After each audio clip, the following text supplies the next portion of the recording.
একটু চিন্তা কর, তোর এই ঘুম থেকে আবার কে সজাগ করলো? কে করলো? তার পরিচয়টা নাও, তিনি কে? ও বান্দা একটু চিন্তা করো, তিনি কে? তার পরিচয়টা নাও, ভালো করে নাও, তার সাথে সম্পর্ক তৈরি করো, আর কোনো পেরেশানি থাকবে না। দুনিয়া তোমার গোলাম হবে, আখিরাতে তোমাকে বিনা হিসাবে জান্নাত দেওয়া হবে। ও আল্লাহর বান্দা, ভালো করে আমার আল্লাহকে চিনো। আমার আল্লাহ কেমন? ও বান্দা নজর করে দেখো, দুনিয়ায় টাকা বানায় সরকার, টাকা বানানোর ডাইস আছে, মেশিন আছে না নাই? 100 টাকার ডাইস আলাদা, 500 টাকা বানানোর ডাইস আলাদা, 1000 টাকা বানানোর মেশিন আলাদা। 500 টাকার ডাইস থেকে যত কোটি কোটি কপি বের হবে সব একই ডিজাইনে 500। 1000 টাকার ডাইস থেকে যত হাজার কপি বের হবে সব একই ডিজাইনে 1000। 500 টাকার ডাইস থেকে 500 1000 বের হবে না, 1000 টাকার ডাইস থেকে 500 বের হবে না। আমার মাওলারে চিনুনি? আমার মাওলা কেমন? ও বান্দা নজর করে দেখ, আদম আলাইহিস সালাম থেকে আজ পর্যন্ত কত হাজার লাখ কোটি কোটি কোটি কোটি মানুষ সাপ্লাই হয়ে গেল। এত মানুষ একটু নজর করিয়া দেখ, একই পদার্থের তৈরি, একই মেডিসিন দিয়া, একই ফ্যাক্টরি থেকে সন্তান আসতেছে। নজর করে দেখ, একজনের চেহারার সাথে দুনিয়ার আর কোনো চেহারার মিল নেই। আসেনি? কণ্ঠের আঙ্গুলের ছাপের মিল নাই।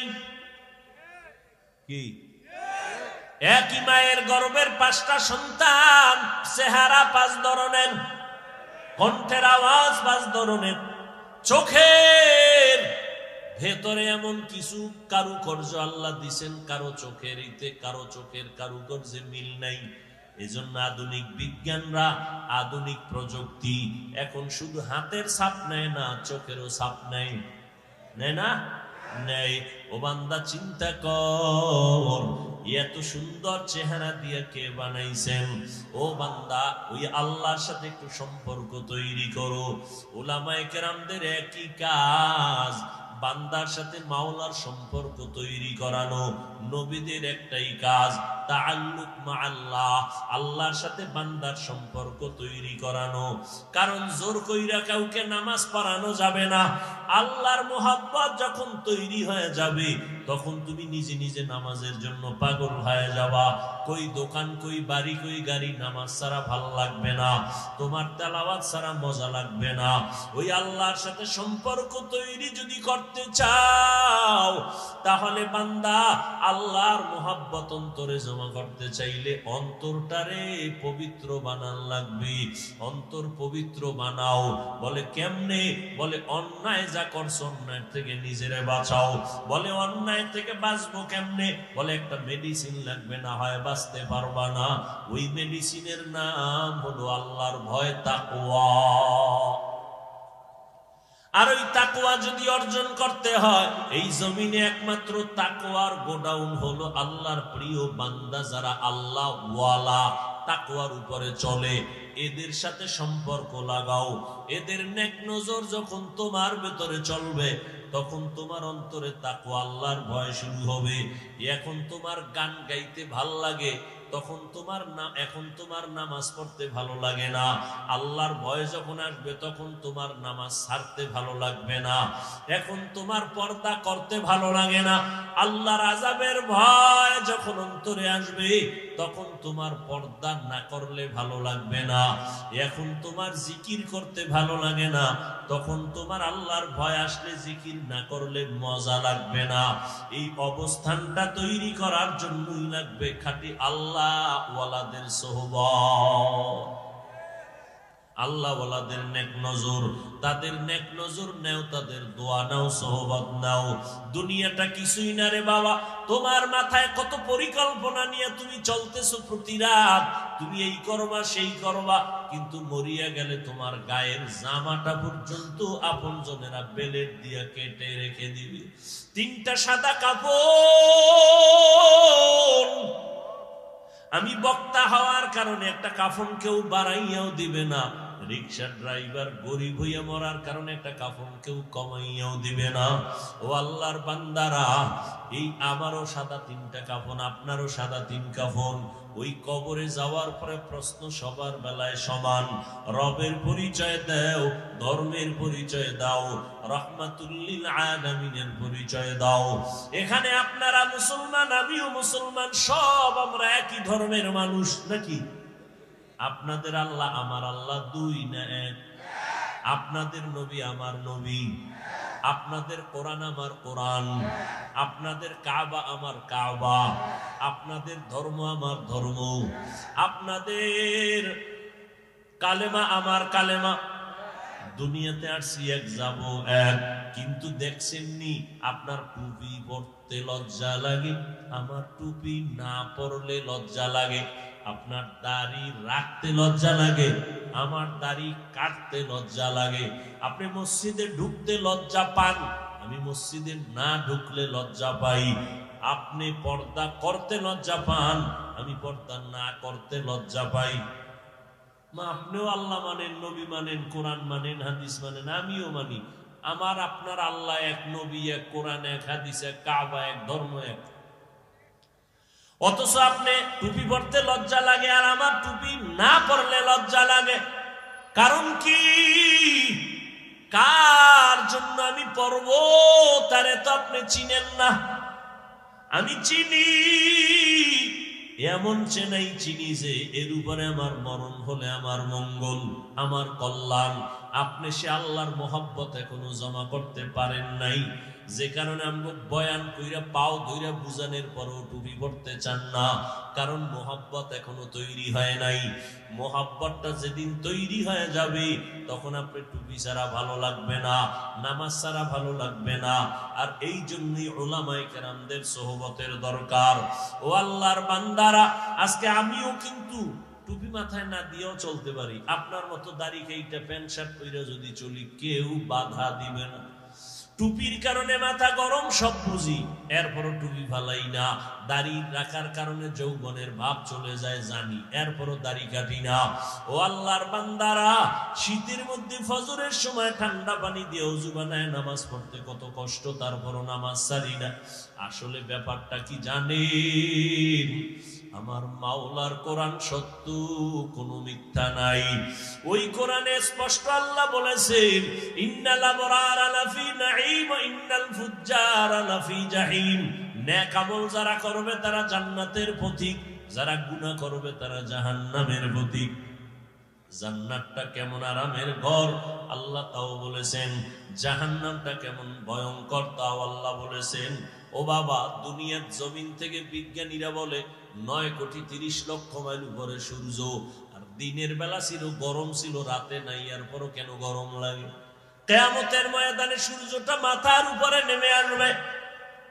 9,30,00,000 মাইল উপরের সূর্যের এত গরম, কিয়ামতের দিন নিচে নাই আসলে কি পরিণাম ফল হবে রে বাবা? বাসায় গিয়া সবাই ফ্যান চালাইয়া মশারি টানায় ঘুমাও, একটা মশায় কামড় দিলে তুমি সইতে পারো না রে বাবা। আর আমার নবীর কথা, গুনাহগার হইয়া যদি কবরে যাও, ওই কবরে 2 পার্শ্বের মাটির চাপ, ওই কবরে জাহান্নামের আগুনের গরম সহ্য করা যাবে না। এই কথা চিন্তা করিয়া সমস্ত নবীরা কান্না করেছেন, সমস্ত সাহাবায়ে কেরাম কান্না করে করে কবরে গেছেন। জান্নাতের টিকিট পাইছেন আবু বকর, ওমর, ওসমান, আলী সহ 10 জন। এমনকি সমস্ত সাহাবায়ে কেরাম জান্নাতি।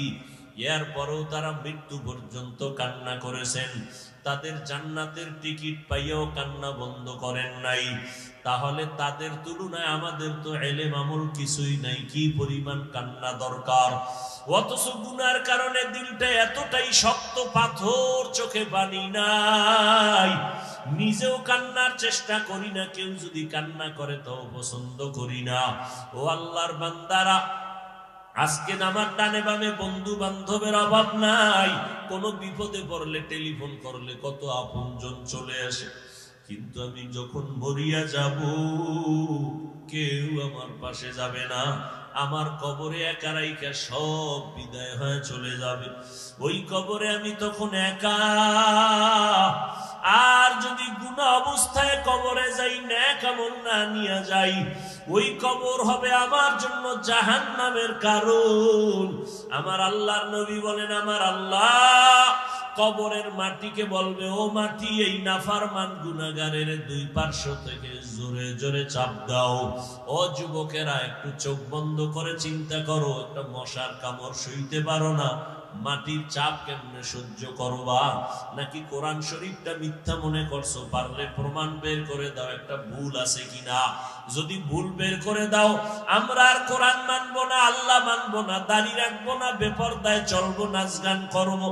কিন্তু কেউ পারে নাই ১৫০০ বছর পর্যন্ত। অতএব মাথাটা নত করে তওবা করে নেও। আর নামাজ জীবনে কত ছাড়ছো, আর ছাড়িও না রে বাবা। মা বাবার দোয়া নিয়া, উলামায়ে কেরামের পরামর্শ নিয়ে চলো। জীবনে আর নামাজ ছাড়বা না, মা বাবারে কষ্ট দিবা না। ব্যবসা করো, চাকরি করো, লেখাপড়া করো, ডাক্তারি করো, ইঞ্জিনিয়ারিং করো, কোনো বাধা নাই। নবীর তরিকা মানিয়া চলো, উলামায়ে কেরামের দোয়া নিয়া, মা বাবার দোয়া নিয়া চলো। পেছনে যত অপরাধ করেছো আজকে থেকে তওবা করে নেও।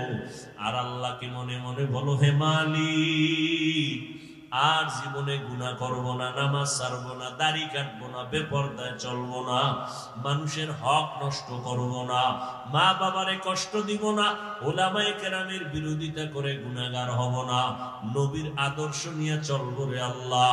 আজকে থেকে তওবার পাক্কা নিয়ত যদি করতে পারো, অন্তরে যদি কোনো দুর্বলতা মুনাফিকি না থাকে, দুটো হাত আমার আল্লাহকে দেখায় দাও। আয় আল্লাহ, হাতগুলো কবুল করে নেন, তওবা কবুল করে নেন, তওবার উপরে মজবুত হইয়া চলার তৌফিক দান করেন, আমিন।